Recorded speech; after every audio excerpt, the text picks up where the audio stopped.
प्रेक्षकांनो, काल आपण आम्ही निवासकर न्यूज तर्फे टाकळी भान येथील उपबाजार समिती येथे आपण एक स्टिंग करण्यात आलं होतं, ज्यामध्ये ठेकेदारांची अडवणूक करून काम मॅनेज करून त्या ठेकेदारांना तिथे काम निविदा भरण्यासाठी येणाऱ्या ठेकेदारांना तिथून आरेरावी करून हाकलून देण्यात आलं होतं। याबद्दल आम्ही त्याचा खुलासा करून आपल्या समोर दाखवलं होतं।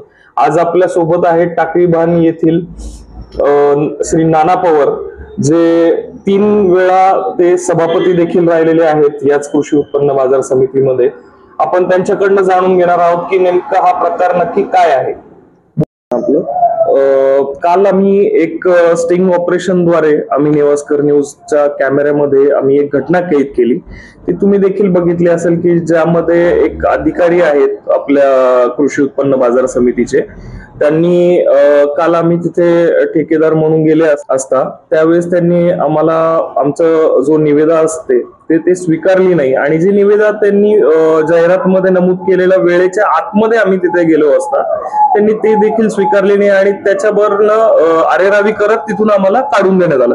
तर याबद्दल आपण काय म्हणाल, ही घटना कशी वाटते, काय वाटतं? अशा पद्धतीनं मार्केट कमिटीमध्ये काम चालत नाही। मार्केट कमिटीमध्ये सर्वांना बरोबर घेऊन, आणि मार्केट कमिटीमध्ये काही कुणाच्या मालकीची नाही येते, आणि ते दादागिरी करणं किंवा आरेरावी करणं हे योग्य नाही।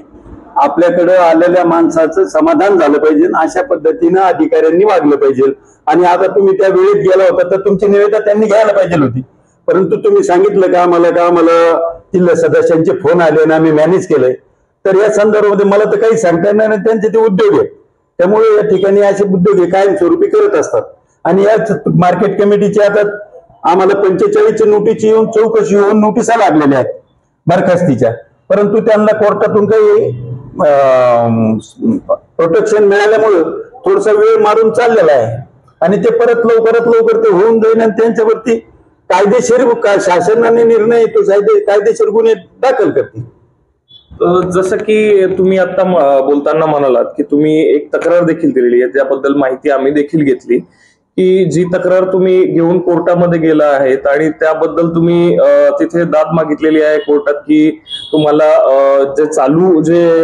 इथे जी पॅनल जो बसलेला आहे सत्तेमध्ये आपल्या बाजार समितीवर, तर ते बरखास्त करण्यात यावं असं आपली मागणी आहे। त्याबद्दल काय सांगाल, आपण अशी मागणी का केलेली आहे? नाही, या ठिकाणी त्यांनी भ्रष्टाचार केला म्हणून तर आम्ही त्यांची मागणी केलेली आहे का त्यांनी त्याच्याकरता अधिकाऱ्यांनी येऊन चौकशी केली।